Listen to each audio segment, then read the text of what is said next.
I think Amsterdam's actually a fantastic place to be talking about the themes that I want to discuss today, which is essentially whether globalization and the boom in finance that Rilke was outlining, whether it's under threat from political change, because this city was in a way the original city of globalization, the first financial capital of Europe, and it's retained that status as a key kind of global trading entrepot over the centuries.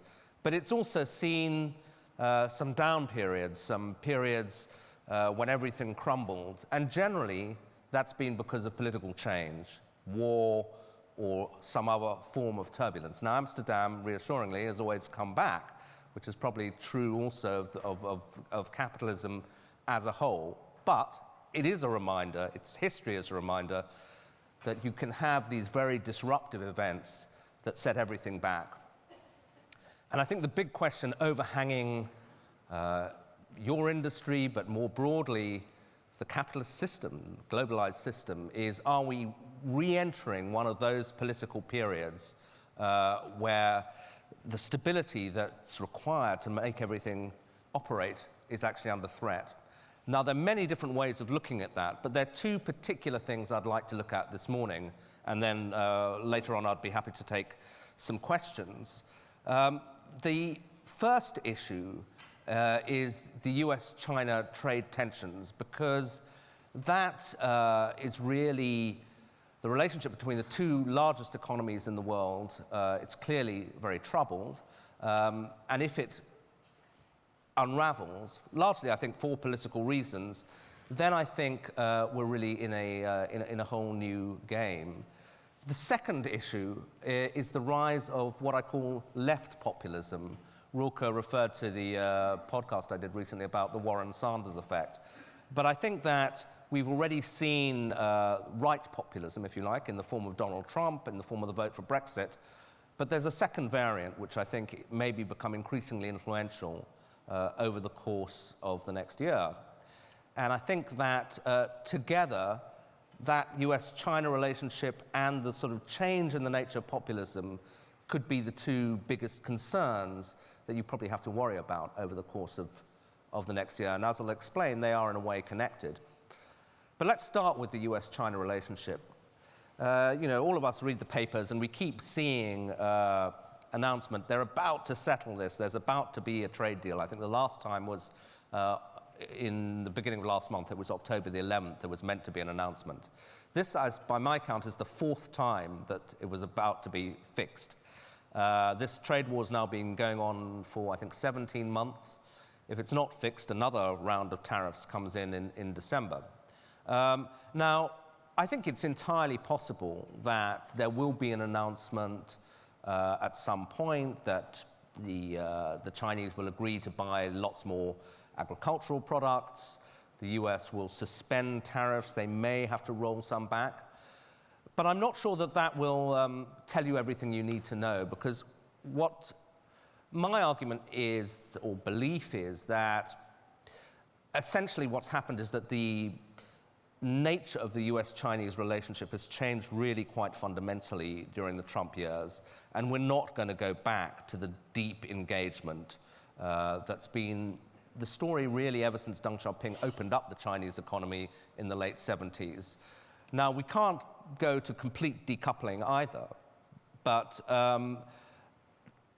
there will be an increasing separation, and how far that goes and how far it's controllable is, I think, the biggest question, really both for global economics and for global politics. It's a fascinating question for anybody who's interested in political economy, because the two things are so deeply tied together. But why am I relatively gloomy about the future of this relationship? Because I think that what's happened is that what started as a quite specific set of trade complaints felt particularly strongly by Donald Trump, expressed very powerfully by him in the presidential campaign, and then which became mainstream. But that trade issue has now morphed into a broader question, which is the strategic rivalry between the United States and China. And that really is an issue that's going to unfold over the next 10, 20 years. And at the point at which the two countries begin to see each other not just as economic partners locked into a slightly scratchy relationship, but as two countries that are more and more competing to be the dominant power in the world, it becomes much less feasible that they're going to go back to business as usual. Now, why do I think that's what's going on?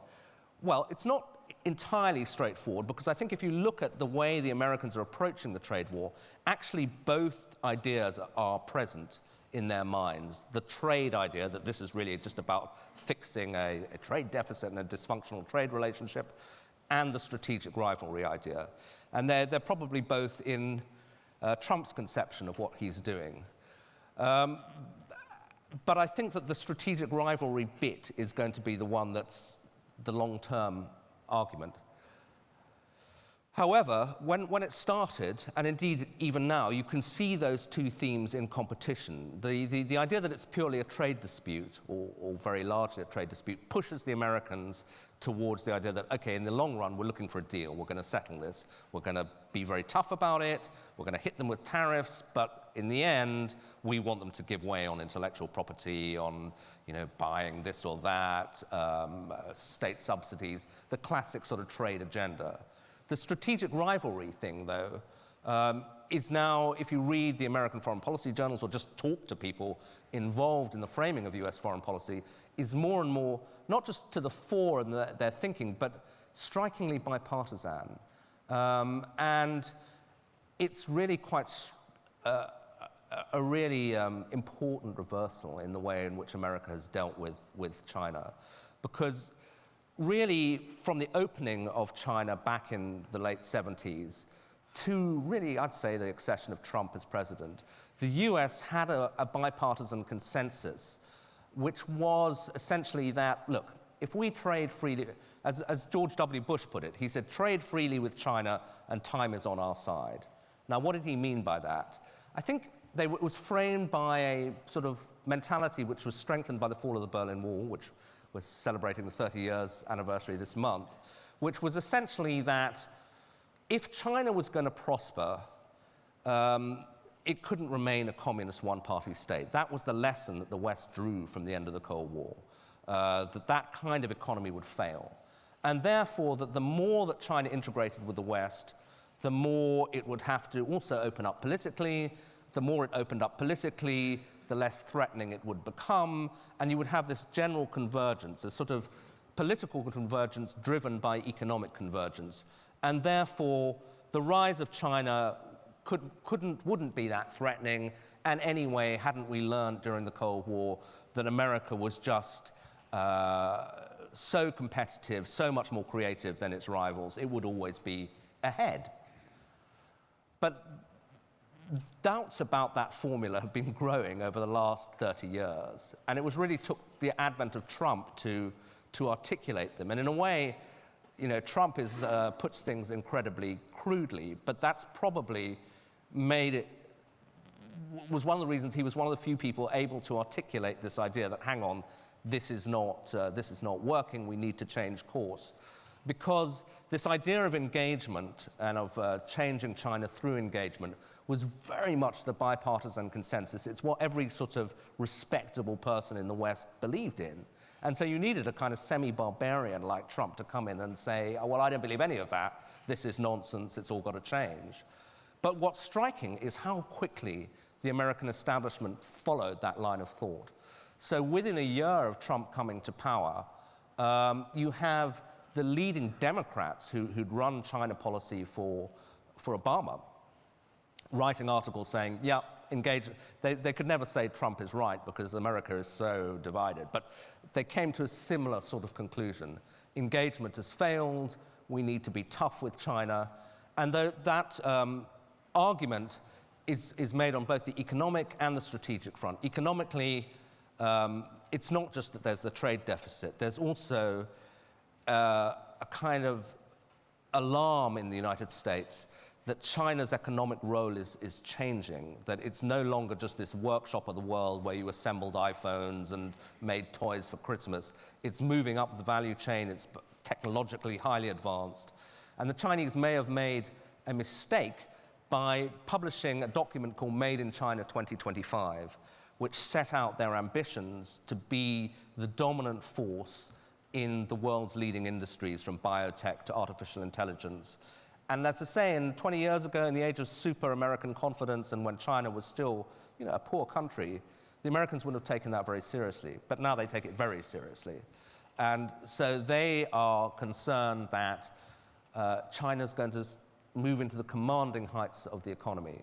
And that's not just an economic question, it is also a strategic question, because the United States is increasingly seeing China as a geostrategic rival.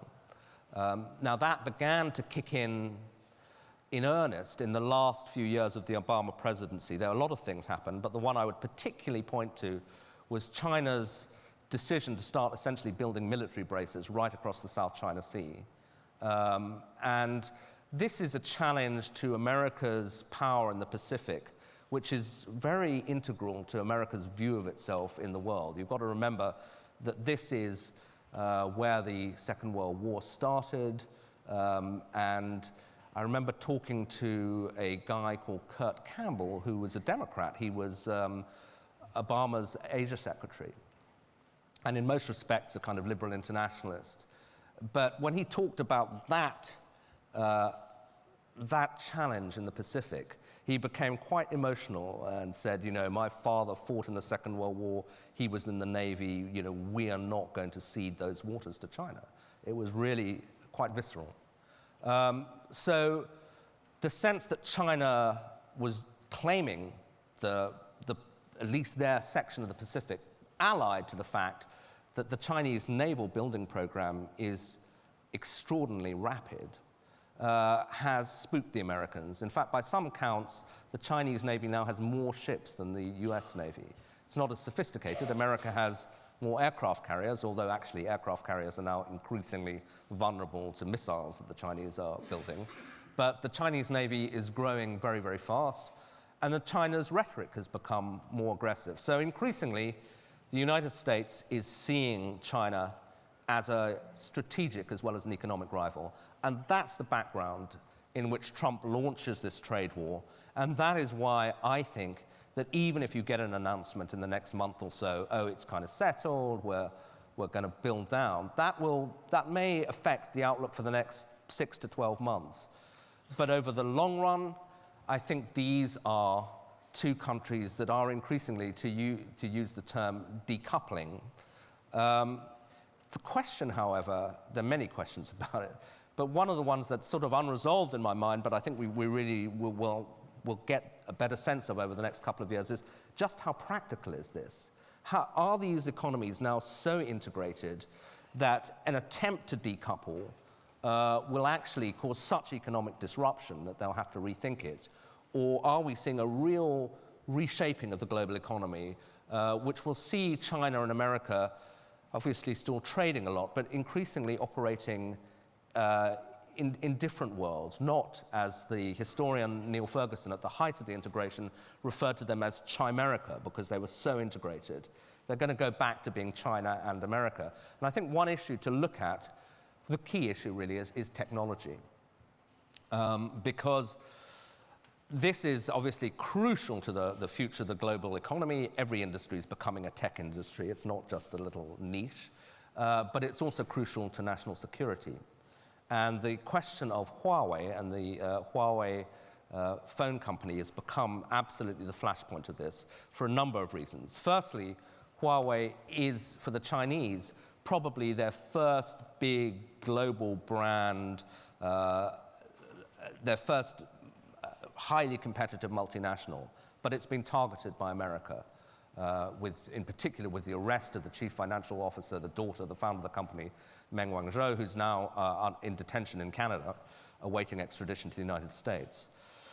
The Americans argue that they've had to do this because that Huawei's been involved in violating American sanctions, but more broadly, they believe that if Huawei is allowed to take control of 5G networks, it will essentially have its hands on the information of the West, because everything will flow through 5G. And I talked about this American shock that, you know, they can't any longer take for granted the idea that American tech leads the world. 5G is a very good example of that, because there is no American rival. The only other people who are sort of pushing back or can offer you an alternative 5G system are Ericsson and Nokia. But at the moment, there isn't an American rival. The Americans have not only shut Huawei out of their own 5G system, they're really putting the pressure on their allies not to take Huawei 5G. And it's an interesting question whether the allies will go along, because America's got something like, I think, 70 treaty allies around the world. People are formally tied to them through mutual defense clauses. So far, only 3 have said they will not take Huawei: Japan, Australia, and another. I think it might be Canada. Other countries like Britain and Germany, countries that you would normally expect, particularly on security issues, to be absolutely in line with America, have not fallen in line. And again, I was talking to Trump's Asia advisor. He's now their deputy national security counselor, and I think it was a sort of semi-public event, so it's not violating a kind of secrecy, but I asked him, you know, he was saying how completely crazy it would be to let China control 5G, and he said, you know, if you have a 5G network in your house and it's Huawei, you're letting the Chinese government into your bedroom, you know, it's insane. And I said, well, you say it's crazy, but the Germans are thinking of doing it, the British are thinking of doing it. Are you saying these governments are insane? And he said, yeah, they are. They're absolutely mad to be doing this. But the fact is, for the moment, it's still an open question whether Britain and Germany will go with it. So I think that is a sign of how even America's allies are hedging their bets in this decoupling, because they can see that China's very technologically advanced, China's a crucial market. They don't necessarily want to follow the United States into a sense where the two economies are separating. And it will be very challenging both for China and America. Just to give you a couple of examples, if the US really goes into a full-scale decoupling, and at times Trump has said that's what he wants. There was a tweet he issued, I think, 2 or 3 months ago, where he said rather bizarrely, I'm ordering American companies to leave China. You know, but then obviously he can't do that, not yet anyway. But that would be a massive blow to some of America's biggest companies. I mean, Qualcomm sells 60% of its chips to China. Apple, its second biggest market in the world, is China. So the question of how far Trump can push this and the people around him can push this without doing lasting damage to the American economy is still open. And then, of course, there's the question of how much damage will be done to China. And for all the talk that, well, this is an economy that's increasingly driven by domestic demand, it's no longer just an export machine. Certainly, if you look at the figures, that does seem to be the case. Clearly, the Chinese economy is slowing, and I think there's no doubt that the trade war was part of that. There have been areas of tech where they are very vulnerable. There was a company called ZTE that was almost closed down by the Americans when they said American companies could no longer sell chips to it. But I think a lot of people in the tech industry feel that China has now such a strong scientific base that they will move to fix those vulnerabilities quite quickly. So the other thing to look out for is this competition for third markets. I mentioned particularly Britain and Germany, but I think another area where China could do quite well, particularly on this question of Huawei, is in markets like Africa, markets like Asia, where Huawei, probably because it is, well, for a number of reasons, but state subsidies might be one of the reasons. It's cheap, it's available, it's good, and a lot of these countries will probably take Huawei 5G. And the threat for America is that by spreading very quickly around the world, the Chinese establish a sort of global standard, which would then be threatening to American industry. Now, it's conceivable that, that the economic damage is so serious that you get a kind of rollback. But as I was trying to say, I think It's unlikely because it's now a bipartisan consensus, and if you look at the Democrats, which brings me to my second subject I want to talk about, left populism, the Democrats have essentially embraced Trump's protectionism. The Democrats don't agree with Trump on anything, really, but on China, actually, they've been pretty supportive. So when he imposed sanctions on China, Chuck Schumer, the leading senator, said Trump's absolutely right. And if you look at the programs of an Elizabeth Warren or even Biden, they're pretty protectionist. So I think America has fundamentally changed its attitude to China. Disentangling from the Chinese economy, as I was trying to say, will be extremely complex, extremely difficult. But that's the direction of travel. So that's the U.S. China issue.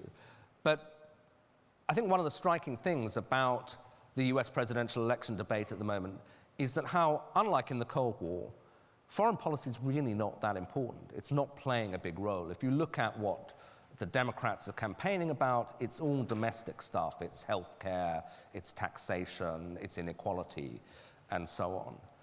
Which brings us to the question of, are we on the cusp of another radical change in the United States? Trump was one, but could we be having, in America, but also in the wider West, the rise of a radical left? And what would it mean for industries like this and the capitalist system in general? I think it's certainly possible. In fact, if you look, when we talk about populism, as I say, Trump has become the face of populism in the United States. In Europe, it's probably Brexit or Marine Le Pen or Salvini. But there's always been a left-wing strand of populism alongside the right-wing strand. So that in the presidential election in which Trump emerged, you also saw Bernie Sanders almost winning the Democratic nomination, a man who described himself as a socialist, which in the US was a word that used to be an instant disqualifier, but actually a lot of young Americans now also in polls identify themselves as socialists. And in the UK, we currently have the Labour Party run by the most left-wing leader it's really ever had. And it's not inconceivable, though I think if you're looking at the polls, it's unlikely, but it's not inconceivable that within a month, Jeremy Corbyn will actually be Prime Minister of Britain, because although Labour won't win outright, if they can deprive Johnson of a majority, then it's possible, in fact, it's more likely that Labour would form a minority government. And the programs of the Corbyns and Warrens, etc., are extremely challenging to what used to be the kind of centrist consensus about how capitalism should operate. There is a distinction between Warren and Sanders, in that Sanders, as I say, describes himself as a socialist. Warren says she is a capitalist, but she wants to regulate capitalism much, much more aggressively and tax it much more aggressively. Now, I know people in the private equity industry are probably very much across the kind of things that she is promising or threatening to do, but essentially it would be highly threatening to private equity in its treatment of debt, treatment of taxation, and so on, to the extent that some people think it would actually dismantle the whole model. Now, whether she would ever be able to do it is questionable, because the Democrats, as we know, would have to control not just the presidency, but both houses of Congress to get a lot of this stuff through. But nonetheless, there's quite a lot that you could do through administered fiat, through presidential executive order.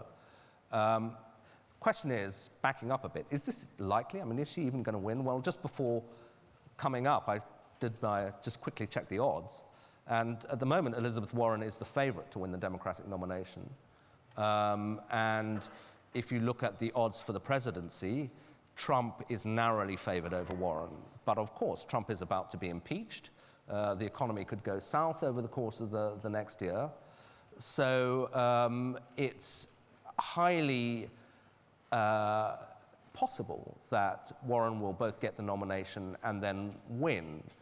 Now, I think she's probably the kind of candidate that Trump would like to run against. It's clear, he was he was very concerned about Biden, probably still is, so concerned it's got him into this whole impeachment battle because he was trying to smirch Biden's name. Warren, by contrast, I think, given the culture war aspects of it, he'd love to run against a female Harvard professor. It sort of ticks a lot of boxes in terms of getting his base riled up. But if you look at the pattern of presidential elections, large parts of them are highly predictable. You can basically tell most states what they're going to vote. That New York and California will go for the Democrats, that the South will go for Trump. And presidential election after presidential election has come down to a few states, Florida, Ohio, and so on. And those states have been very, very narrow. So that, as the Democrats will tell you through gritted teeth, in the end, they lost to Trump by, I think, something like 30,000 votes across 3 different states. So these things are always going to be quite highly contested because of the nature of the divide in America now. I think the era of massive blowouts where you had, I remember in the first presidential election I paid any attention to was 1972, when Nixon won every state apart from, I think, Massachusetts. That's just not going to happen again. America is now blue and red with a few states in between, which is just a way of saying anybody who wins the Democratic nomination, whether it's Warren or Sanders, has a good shot of winning the presidency, because it's going to come down to this fight for just a couple of states. And then there's an argument amongst the Democrats about how to win. There is the school that says they've got to go for a centrist, a Biden figure, to win the swing voters, which sounds sensible. But then there's the other school that says, no, this is really all about turnout. That the reason that Hillary lost was not because her people, or a lot of the people who turned out for Obama, particularly African Americans, didn't feel that motivated and didn't come to the polls. So actually, what the Democrats need is a left-wing candidate or a minority candidate, somebody who's going to excite their base and bring them out to the polls.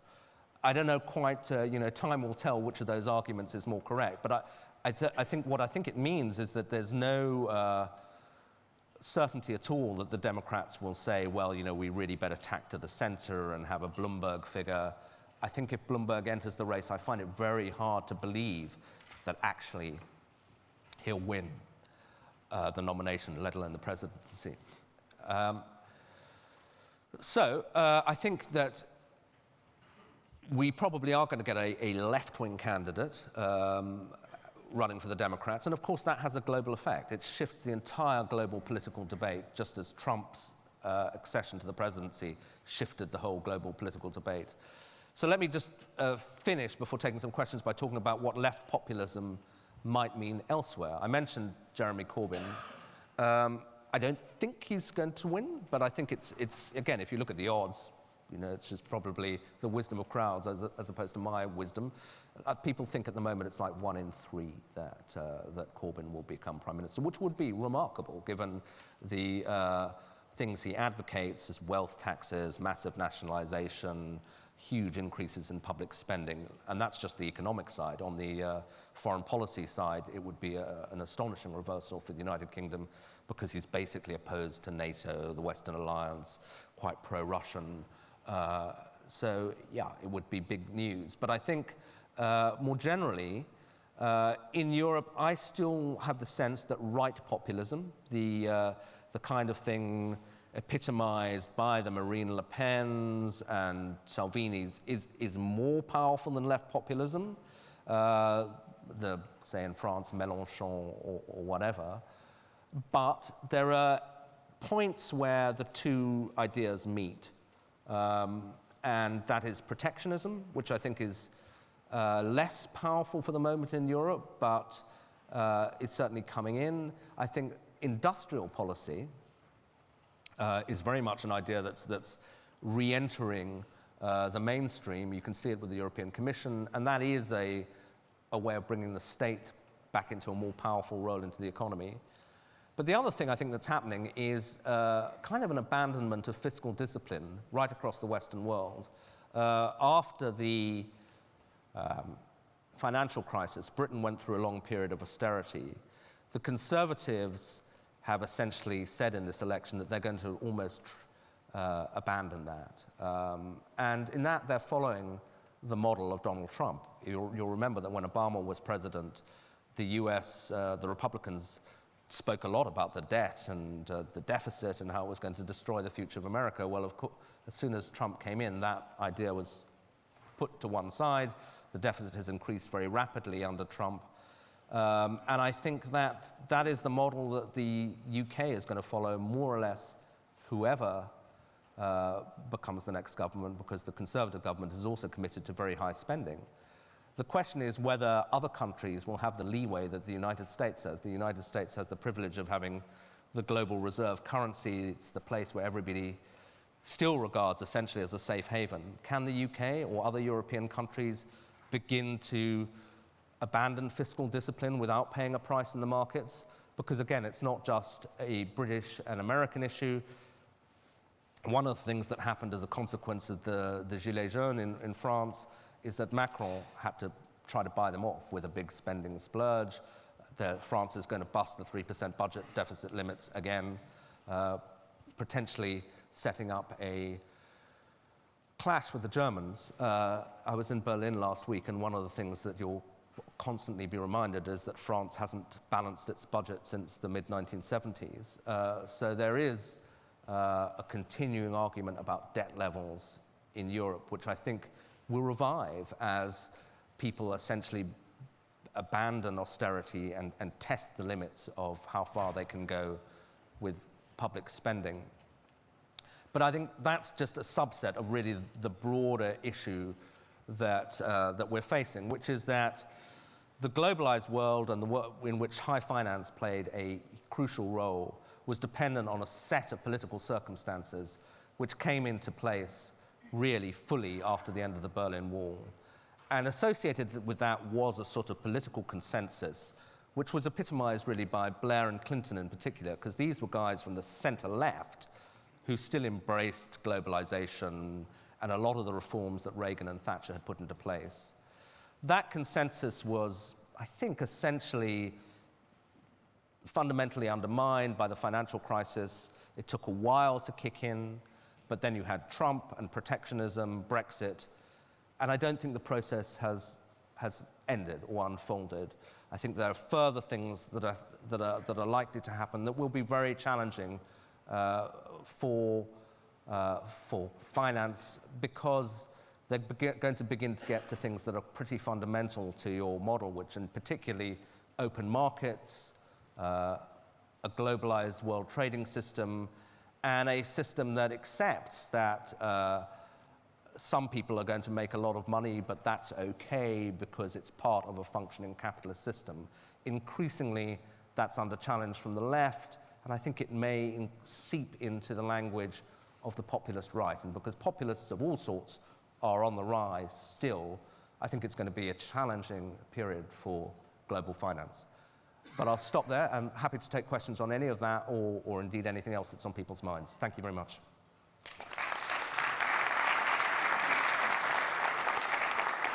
I've finally identified the clock. I was looking for it. We have 11 minutes left, so happy to take questions if anyone wants to ask me something. I know it's a bit early in the morning. Yeah. Right. So I've got a microphone. Okay, a microphone is rushing towards you.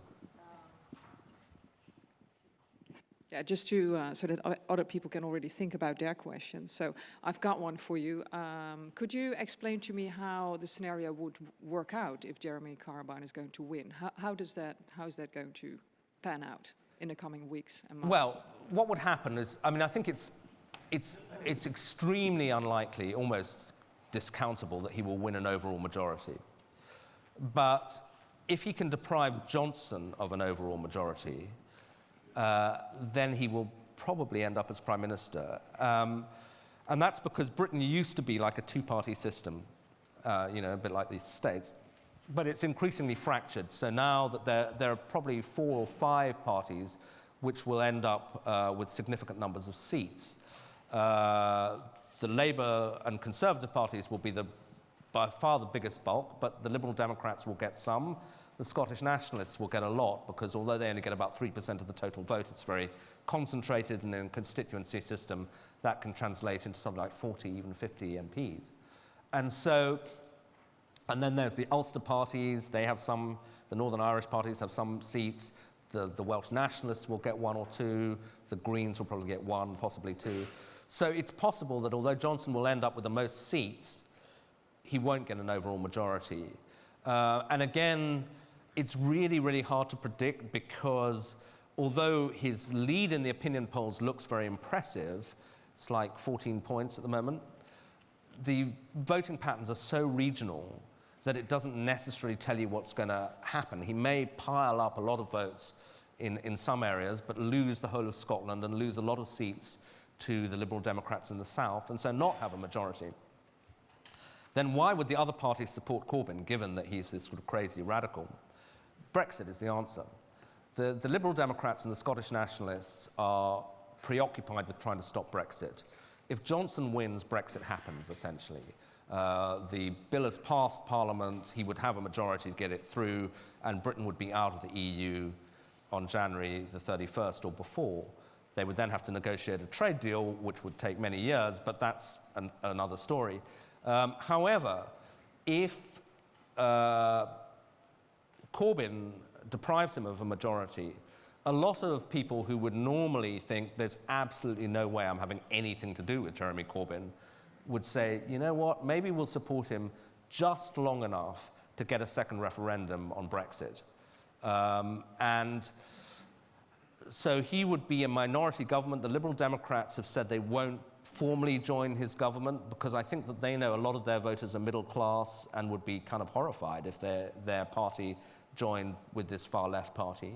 But they might support him long enough to get the second referendum. So that's how he could become Prime Minister. Then the question is, you know, and a lot of people I know are, who have no liking for Corbyn's politics, but are keen to reverse Brexit, are wrestling with this issue. Is it too much of a risk to put him in the hope you get a Brexit referendum and then the government kind of collapses because he doesn't have a majority? Or actually, is that something that you'll come to think of as a historic mistake? Because once these guys have their hands on the levers of power, who knows what they'll do? And that is the debate that a lot of middle-class, upper-middle-class people are having in Britain. People who had never thought of voting for a Jeremy Corbyn figure, but may be sufficiently motivated by Brexit to take the risk. So that's how it could happen. As I say, I think, nobody really knows, so you just go with what the bookmakers say. For the moment, the bookmakers seem to think that Johnson will win, but it's close. They thought the last election, the Conservatives had a big lead, and on the night of the election, when they announced, that May had not won a majority, people were astonished. So even right up to the day, you can be misled by the opinion polls. Yeah, there's someone at the back. Yes, good morning. It's Russell Deacon from Asiana Group. Thank you very much for your presentation. Sure. Just in terms of populism, we're seeing, I have 3 countries that I spend a lot of time in the UK, growth of populism, in the US, obviously, and also in Brazil with President Bolsonaro, who's been referred to as the little Trump. So my question to you is, given the growth of populism, do you see an increased chance of actual civil disobedience and violence, and that's obviously upsetting the long-standing economic growth that we've had? How would you rate those possibilities of an increase in perhaps even violence, and where do you think would happen to upset the whole economic model? I think very much so, and in fact, I think it's happening all over the world. One of the striking things, I think, if you look around the world, is how many places have mass street protests at the moment. And the interesting thing is, it's not, you can't say, oh, it's just this sort of country, developed countries or poor countries or dictatorships. So you're having, if you look at this week, there's mass unrest in Iran. So, okay, fine. You might expect that it's a dictatorship and so on. The economy is in very bad shape. But you've also got Hong Kong, a very advanced city, which is on the, I should have spoken about more on the U.S. China, because that's a real flashpoint and could in fact lead to an intensifying of sanctions. But Hong Kong is essentially in a state of anarchy. You've still got risks in France. The Gilets jaunes anniversary was a bit of a damp squib, but there are going to be big demonstrations against pension reforms in early December. Other countries, Chile has had big trouble on the streets. Lebanon has had big trouble on the streets. Now, why is this? I think it's partly this combination of populism, but I think a lot of it's got to do with social media. One of the things that social media has done is it's allowed people to organize much more quickly and in a much less predictable way. So a lot of these rebellions are leaderless in the sense that if the authorities say, okay, in the old days they would have said, well, look, who's standing on the soapbox, who's handing out the leaflets, we can go and arrest them, we can arrest the central committee of their party, whatever. Now, this stuff is organized through Telegram, through WhatsApp, and seems to emerge almost spontaneously. And so the slogan of the Hong Kong protesters is "Be Water," which they adopted from Bruce Lee, the kung fu artist. But the idea being that they should be as liquid and flowing and as hard to control as a river. And that has been the case. It's it seems to be quite easy to organize, very hard to repress. So I think social media has had all sorts of effects on society and economy, but also on politics, and it may be fueling this new age of protest. It's actually good. I mean, some of the leaders, the populists, are very good at social media as well. Obviously Trump, but also Bolsonaro, if you know Brazil, was a great sort of devotee of Twitter, WhatsApp, and so on. So both the leaders and the protesters have to master social media. Yeah. Yeah, I was wondering if you could comment on China's debt levels, its currency, as well as its recent entrance into the reserve currency system, and how that's going to work in terms of its strategic rivalry with the U.S. over the next 10, 15 years, sort of long-term picture. Well, I mean, there have been two sort of rival stories which have both been around for a long time. One is that China's sitting on this massive mountain of debt and the whole thing is going to explode at some point. And the other one is that China is going to internationalize its currency and therefore challenge the reserve status of the dollar. And actually the third story of that nature, which sort of as Chinese strength, is that China's sitting on this huge amount of U.S. Treasury bonds, which is a kind of weapon that they could use, maybe start selling them off, putting pressure on America. Now, I'm slightly skeptical of all three of those stories in their most extreme form, simply because they've been around so long. They're kind of, scenarios that have elements of truth to them, but I don't think they're going to unfold rapidly. So that the China collapse story, I always think whenever I read this stuff that China's a kind of house of cards, I look at my bookshelves and there's a book on it called China's Coming Collapse, which was very popular when it came out. It was 2003. So people have been saying this for a long time. I mean, eventually, China is as vulnerable, or, all big economies are vulnerable to financial crises. And I think at some point, China probably will have a financial crisis. And at that point, a lot of people might say, haha, told you so, this was all going to unravel. But, if you think back to the Asian financial crisis of 98, countries like South Korea, Indonesia bounced back pretty quickly. And my sense is that China would get through that.